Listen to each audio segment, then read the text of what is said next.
Assalamu алейкум, кадырлуу телегөрүүчүлөр. Биз алыскы Жалал Абад облусунун Сузак районуна караштуу Көгарт айыл аймагынын Жалгыз Жаңгак айылына келип отурабыз. Өзгөчө аталыштагы Жалгыз Жаңгак айылын бүгүн тарых таржымалыгын жашоо тиричилиги менен сиздер менен биргеликте кенен таанышканга аракет кылабыз. Биз менен бирге болуңуздар. Менин айылым көрсөтүүсү башталды. Жалгыз Жаңгак айылына кирер замат Ражаб аксакалга кезиктим. Оболу мага айылдын тарыхы кызык болду. Жалгыз Жаңгак эмне үчүн мындай аталып калган да? Жалгыз Жаңгак айылы аталып калышы жаңыдан ушул жерге орношкондо бир түп гана жаңгак болгон экен. Ошол себептен Жалгыз Жаңгак деп аталып калган. Андан кийин колхоз совхоз уюшулду, биринчи колхоз уюшуп, ошол убакта комсомол деп комсомолго өткөндөрдүн бирөө жанагы съездге катышып калат Москвага. Ошол себептен анан биринчи комсомол ушу бизден барган экен. Ошо Арзиев Жума деген кишинин атынан анан комсомол деп болсун деп ошондо коюлуп калган экен. Анан биринчи барып атпайбы ушу айылдан, ушул район боюнча. Мурдагы Октябрьский район болуп турганда, ошондо биринчи ушу бизден барган экен ошо киши Арзиев Жума деген. Ошонун атынан анан комсомол деп коюлуп калган экен. Ошо биринчи бизден барды деп. Кийин анан 56-57 жылы неме совхоз болуп уюшулду. Анда анан Көгарт совхозу болуп, бул комсомол айылы болуп, ошо 5 айыл биригип бир совхоз болгон. Андан кийинки жылдары мына союз жоюлуп 91 жылдары анан бу жерге баштапкы атын коебуз деп кайрадан Жалгыз Жаңгак айылы болуп коюлган. Ким тарабынан? Эл өзү ошону туура көрүп Жалгыз Жаңгак айыл башта Жалгыз Жаңгак болуп орношкондо ушу жерлерге адамдар отурукташканда ошо бойдон ошол аты калсын деп анан кайрадан ошону койгон. Элдин атынан. Анан көбүнчө теге немеде жазылып калган үчүн, мурда печат неме боюнча жазылган боюнча калып калган үчүн комсомол деп эле билишет көбү. Эми Жалгыз Жаңгак айылга эми үйрөнүп келатышат. Адамдар мурдагы атына. Эскилер билет, жаңылар азыр Жалгыз Жаңгак деп билет, жаштар. Жаштар Жалгыз Жаңгак. Жалгыз Жаңгак деп эми улуу муундар үйрөнүп калышты. Улуу муундар комсомол деп жүрүшөт, бирок бара-бара жаштар Жалгыз Жаңгак деп көнүп калышты. Жакшы. Жакшы. Бул жерде эл жана бир топ жаңгак болчу отурукташып аткандар деп атасыз. Ошо кайсы жылдары бул жакка келип отурукташып, Кыргыздын кайсы урусунда улдар отурукташып кетти бүгүнкү күнгө чейин? Бул жерде көп уру, эң чоң уру бу жерде Сары Күчүк уру деген бар. Сары Күчү. Аны көбүнчө Сары Күчүк деп ийишет. Бирок Сары Күчү уруусу эң чоң уру ушу Жалгыз Жаңгак айылында. Негизинен биякта мына оң тарапта Багыш уру деп аталат, жалаң. Багыш урусунан таркагандар, андан кийин бияк Каман урусу деп аталат. Андан кийин мына Көк Жаңгактын жанында бир кичинекей айыл Кубат айылы деп көчкүдөн көчүп келип, анан мына биздин бияк жол тарапта Кубаттыктар жашайт, Кубат айыл деп коет. Кичинекей айыл. Бирок жалпы Жалгыз Жаңгакка кирет ал деле. Ушундай, бул айылдын негизги немеси ушундай түзүлгөн. Башында ушу Жалгыз Жаңгак болуп, акыры союз жоюлгандан кийин кайра баштагы атын коюлуп калды да. Демек, бул жерде багыштар жашайт экен да? Негизи багыштар. Көпчүлүгү. Анан Каман деп жалпы ошого келип такалат. Бүгүнкү күндө ошо айылдагы ошол аксакалдардан жаш муундарга айтылган акыл насаат, аксакалдарга болгон сый урмат кандай бул айылда? Азыркы мурдагы билимсиздиктенби, азыркы мезгилде чынында жаштар жакшы.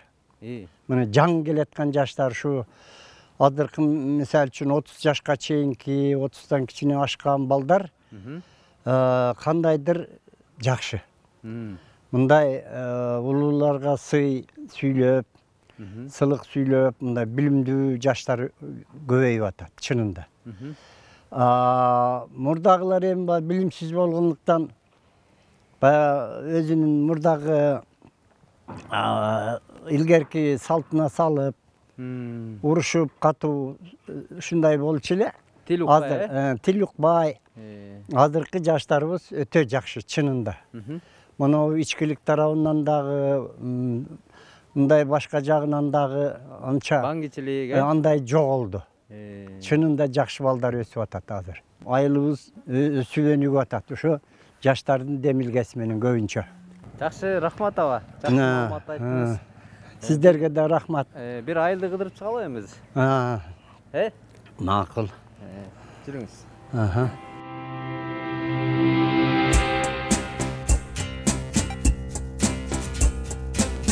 Жалал Абад облусунун Сузак районуна караштуу Көгөрт айыл аймагынын Жалгыз Жаңгак айылы облус борборунан жана райондон 35 чакырым алыста орун алган. Элит эли негизинен мал чарбачылык жана дыйканчылык менен алектенет. Бул айылда дыйканчылыкка үлүш көп бөлүнгөн. Учурда айылдын ичинде бир топ алгылыктуу иштер жүрүп жатыптыр.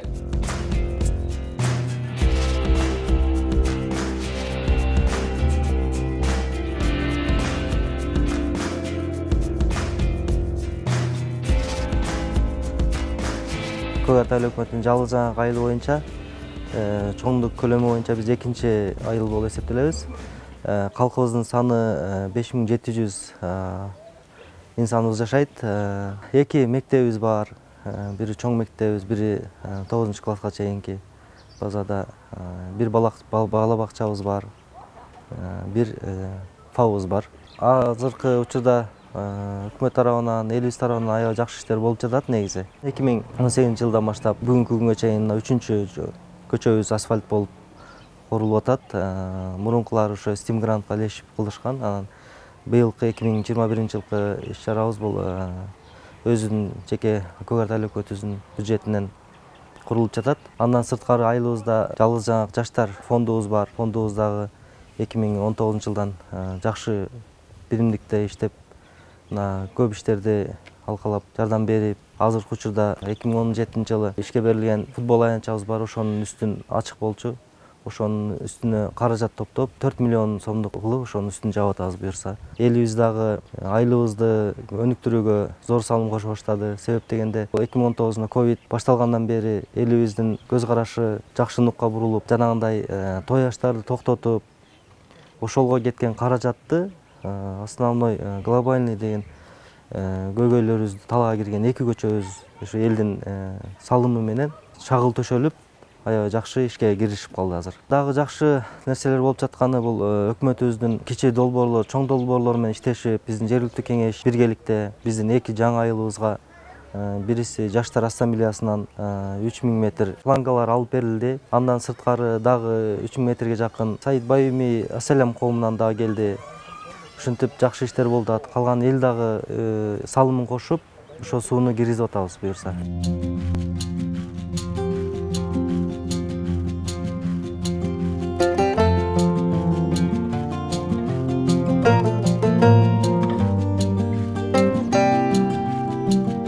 Көгөрт өрөөнү боюнча Жалгыз Жаңгакта жашап жаткан жалгыз улуу ата мекендик согуштун ардагери Кадыркулов Абдырайым атага кезиктим. Аба ошол кандуу согушта эми ошол жылдарды баштан өткөрдүңүз да? Андай согуш болбосун. Украинада машина менен келип эле солдаттарды жүктөп кетип атты. Алар мындыктарын кармап эле туруп эле ошолорду машинадан түшүрө койбой эле атып таштаса болот эле. Көрсө алар бир жолу аяка берилип калган экен. Генерал менен ошентип Украинаны бат эле алып койду. Эми өзүңөр билесиңер, аерде uyku degen, jatıp uktayt degen bizde bolgan jok. Karavatta jatıp dem alış degen bolgan jok. Jatkanыбыз bargandan ele jerge jattık tölelerge. Töle kazıp koygan har bir tokoylardın içine oşo tölelerde jatıp gündüzenen uruşup attık. Köü kaytıp ketip attı, jaradar olup, köü ölüp kaldı. Oşandım kança jıl жүрдüm, men ölbey kayta gelip kaldım. 47. Yılı gelsem, abdan kıyınçılık ekan. El isteme tappay. Dağı uyum yok. Uyda hiç kim kalmaptır. Bardığı öyle bana oluptır. Birle iki karındaşım kaldır. Biri 9 yaşar, biri 18'e çıkan. İki karındaşım kaldır. Başkası var ölüp kaldır. Ayılda azale adam kaldır. Aba mına эми өзүбүзчө эгемендүү мамлекет болдук да. Буйруса тынчтык заманда жашап атабыз. Ошол мезгил менен бүгүнкү мезгилди бир салыштырып, өзүңүз деле баам салсаңыз керек. Hazır emi yaşa zamanımız egemendi olup özlerince kocayım olup özlerince bankaya pul vervelge jakşı olup kaldı da. Ana Meyrem sayılmağa soldatlar her jaktan çegaradan her yerden gelip pul verip ketip attı. Puldu canala suday geçip attık. Kırgız eli hiç zamandı görmez eken. Uşunday zamanda jakşına olup yaşap, balacağını bağıp, eldi kuvaytıp, jakşına olup işleyiversin. Eginin egip, tüşümün cüynep alıp, özlermenen özleri yaşayıversin. Hiç zamandık görmezsin ama. Anday zamandık bulmasın hiç. Elde kırıp. Canalı.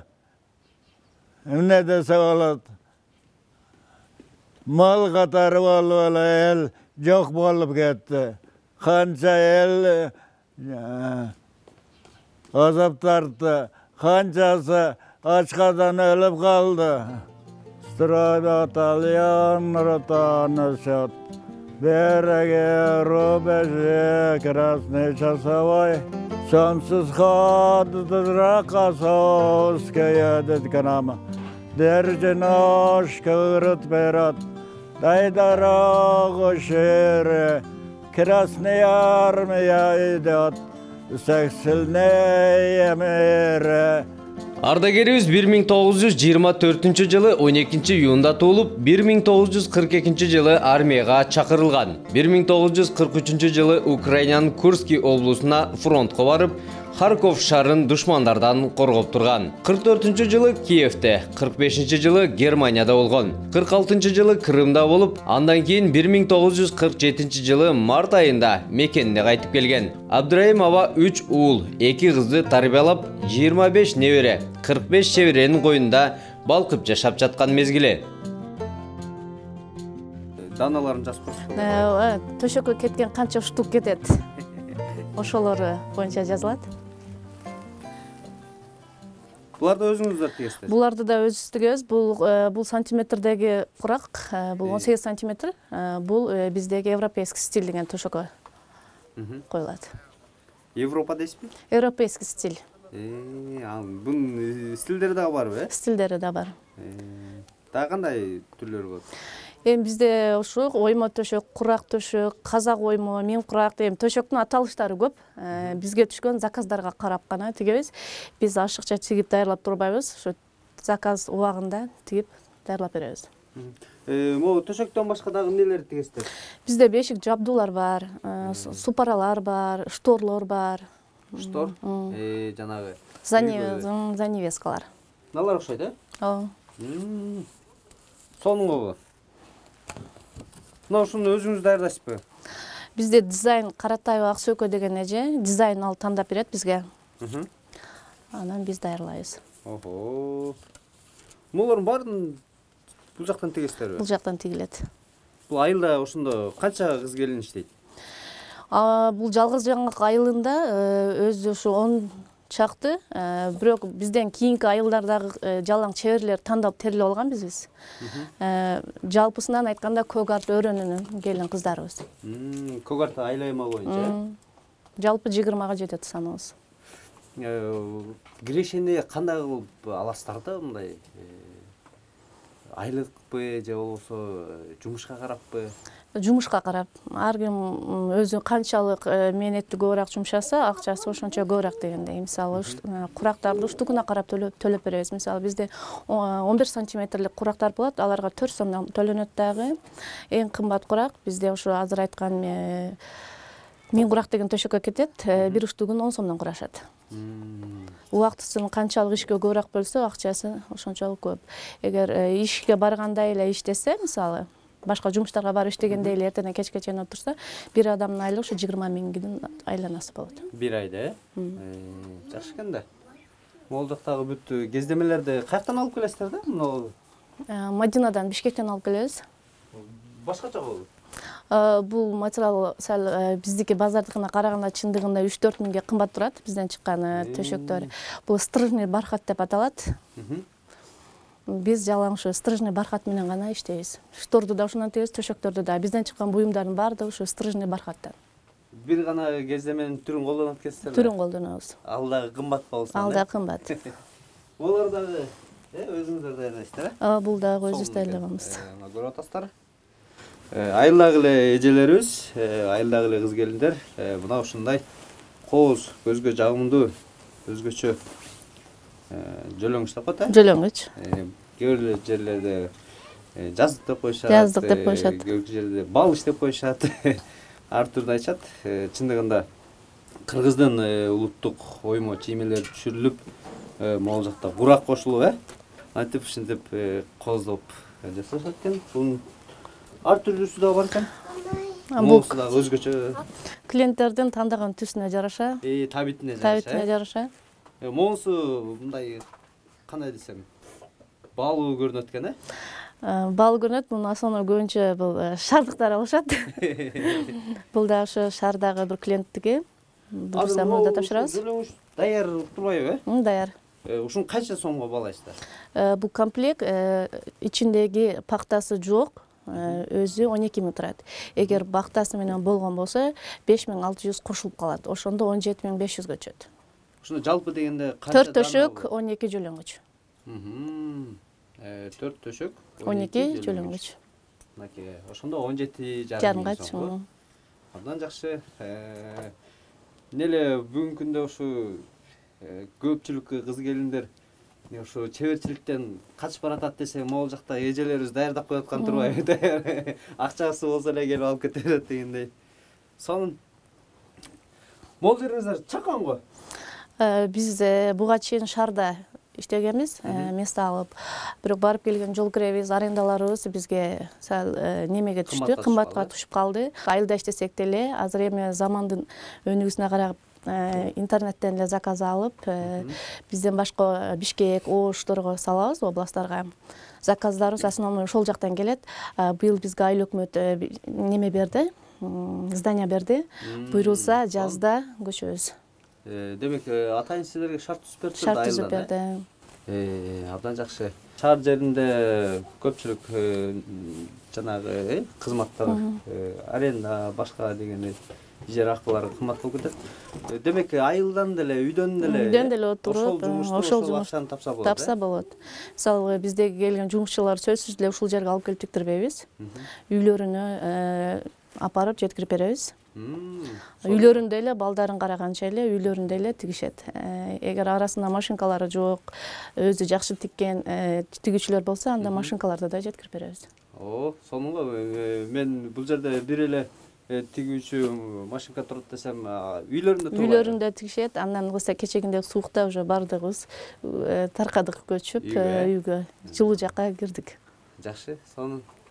Абдан жакшы. Алда кандай пландар болуп атат эчке? Ушу келген заказдар менен чектелип калдыбыз. Заказдардан сырткары дагы даяр кылып турсак деп ошого аракет кылып атабыз. Даяры түстөрдүн баардык түстөрүн кылып койсок дейбиз. Бирок азыр убакыттар аябай, азыр той сезон дегендей, азыр заказдар менен гана чектелип атабыз. Бул эми баягы жаңы үйрөнүптөр келишет. Анан кийин бизде 75 жаштагы Жумабү деген эже бар. Ал эженин колунан чыккан кошелектор булар. Ал эже ушу кошелекторду даярлап чыгарат. Бизде астатык калбайт дегендей. Бул жанагы ашкан немелерден курап, кездемелерден эле курап жасап коет экен. Жасап коебуз. Абдан жакшы, ишиңиздерге ийгилик. Сонун. Мага эң өзгөчөлүгү бул жерде бул эжекелердин айтышы боюнча эң кымбат кездеменин дагы бир түрүн, бир түрүн колдонот экен. Ошол жери башкача экен, өзгөчө экен. Өзгөчө. Жакшы, ишиңиздерге ийгилик. Азаматсыздар. Рахмат.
Айылдык маданият үйүнүн башчысы Тойлубек Курманбеков агабыз түптөгөн көк арт кайрыктары Шайыр апалар тобу 2016 жылы 9 ападан түзүлүп, бүгүнкү күнгө чейин айылдын маданиятына бир топ салым кошуп келүүдө. Арасында көп баланы тарбиялаган баатыр энелерибиз дагы бар. Көгөлтөр көлдүн бетинде кайыкта жүрдүк кечинде, кайыкта сөзүп баратып каралдың дедиң эсимде, кайыкта сөзүп баратып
yütüptülür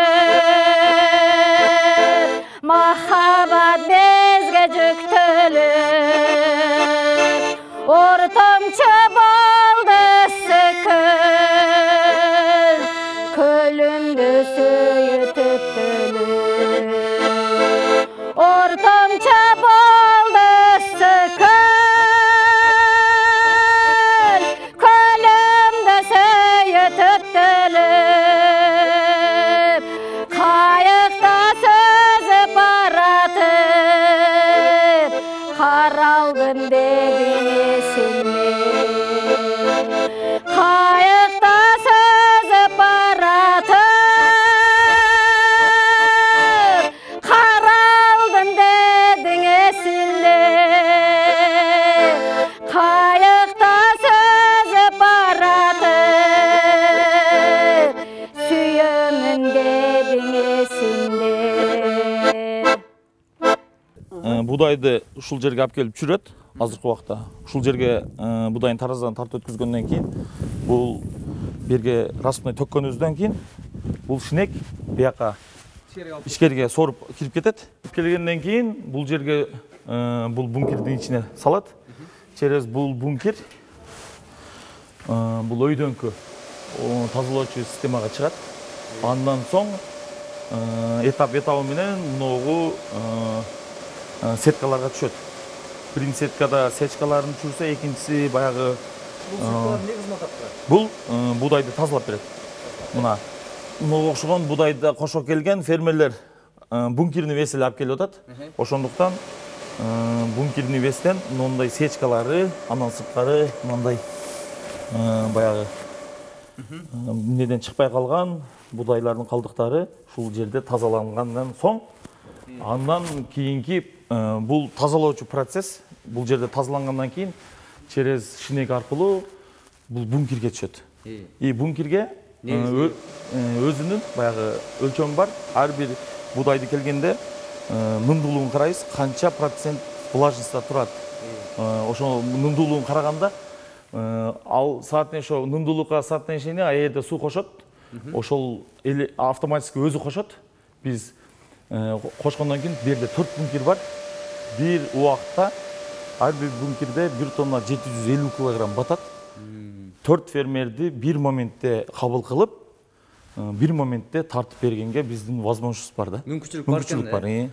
Мынау бүт жүргүзө турган бул жерде бул ушунун мындайча айтканда автоматташкан ар бир мисалы бул бункер и тазалоочу процесстики өйдөңкү зонада турат, а ылдыйкы муну уже иштетип кайра чыгара тургангы бул ылдыйкы баскычтарда турат. Будай бункерде 5 саат тургандан кийин бул жака жөнөтүлөт. Бул жерден майдаланат, Майдаланат. Бул жерде ар бир өзүнүн мына 4 баягы тегирмен деп коет, вал деп коет, 4 валда майдаланат. Бул 4 валдан кийин бул жерде 6 элек бар, ошо 6 электерде эленет.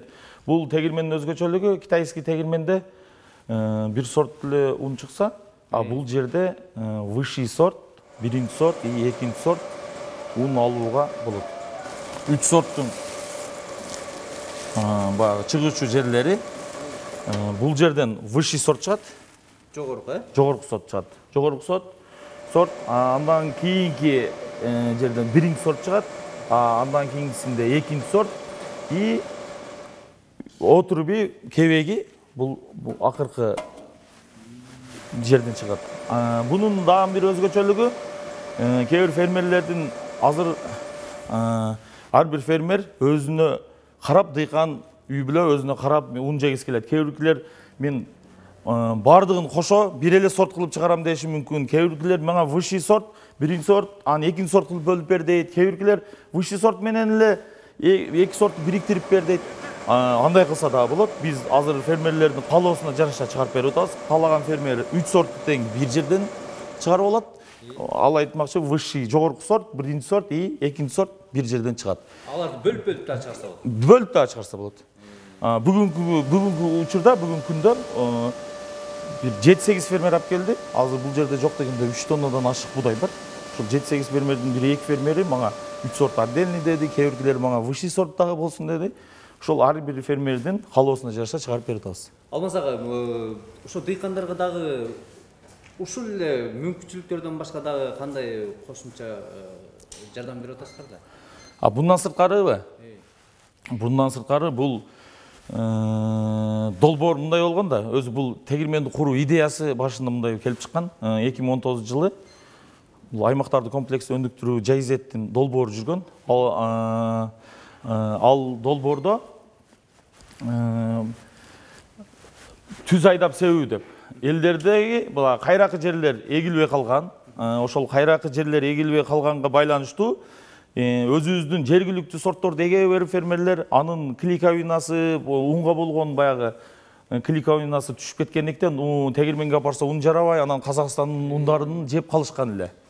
Но азыркы шарттарга мына чек аралар жабылып, унга таңкыстыктар болгон үчүн биз Казакстандан ошол сапаттуу үрөндөрдү алып келип, ошол сапаттуу үрөндөрдү өзүбүздүн жерде өстүрүп, ошол өстүрүлгөн үрөндүн биз лабораториядан чыгарганыбызда клейковинасы 27ден 30-31ге чейин клейковинада чыккандыктан ошол унду кайра алар кормовой уйга берибей, мисалы базарга сатпай, ал өздөрү өзүнө керектеп, же болбосо ушул тегирменди куруп, ошону менен бирге тегирмен ун кылып биз чыгарып, элге да кызмат кылып, андан сырткары биз базарга дагы чыгайлы деген ниетте бул идея келип чыккан. Ошонун негизинде бул жерде Золотой колос деп кооператив уюшулуп, 2020 жылдын декабрь айында жуюшулуп, азыркы күндө Золотой колос кооперативинде 200дөй адам мүчөлүктө турат.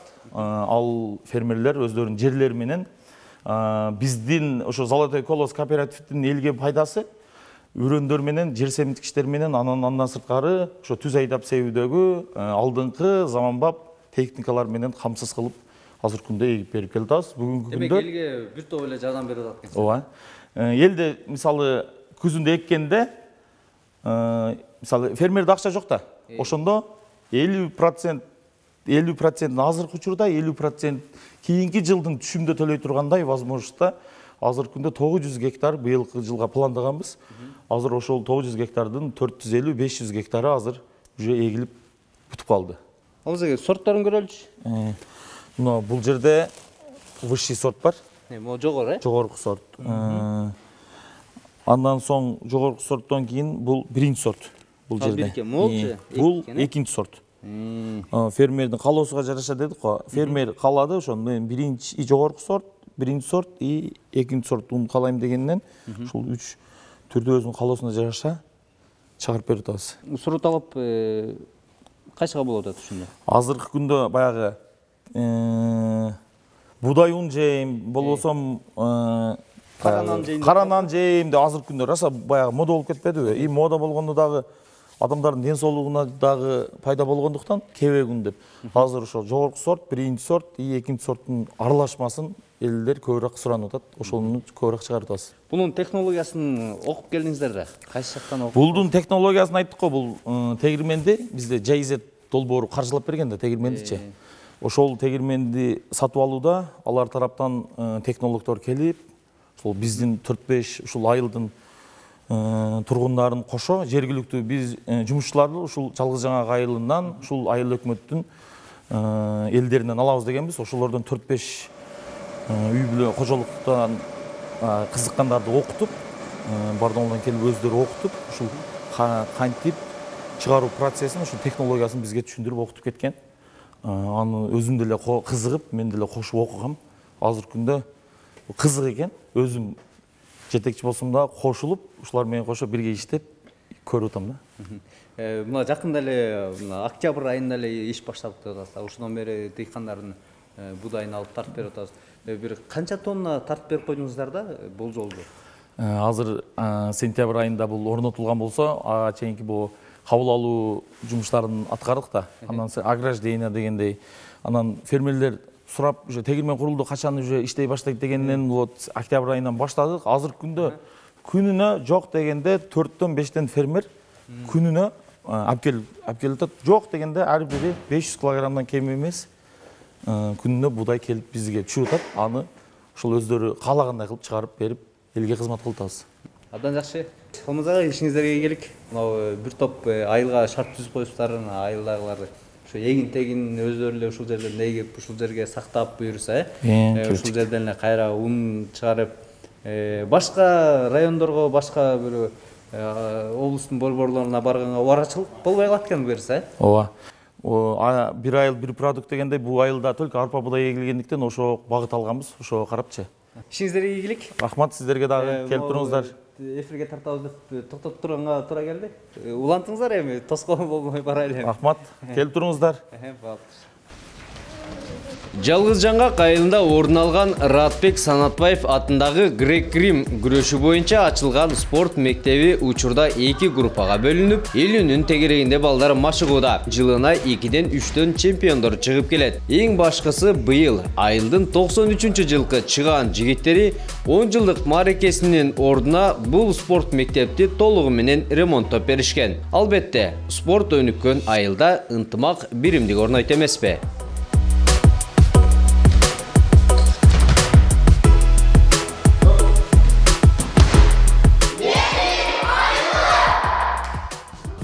Жалал Абад балыкчы жолунун боюнда жайгашкан Көгөрт айыл аймагынын жалгыз жаңгак айылына болгон сапарым мынтип күн батышы менен соңуна чыгып олтурат.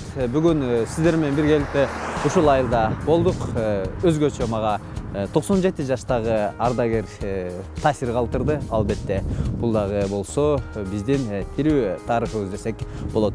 Эмне дейбиз? Кийинки эфирден көрүшкөнчө аман болуңуздар деп калабыз. Өз айылыңызды менин айылым көрсөтүүнөн көрүңүздөр келсе, экран алдындагы номерлерге сөзсүз түрдө байланышыңыздар.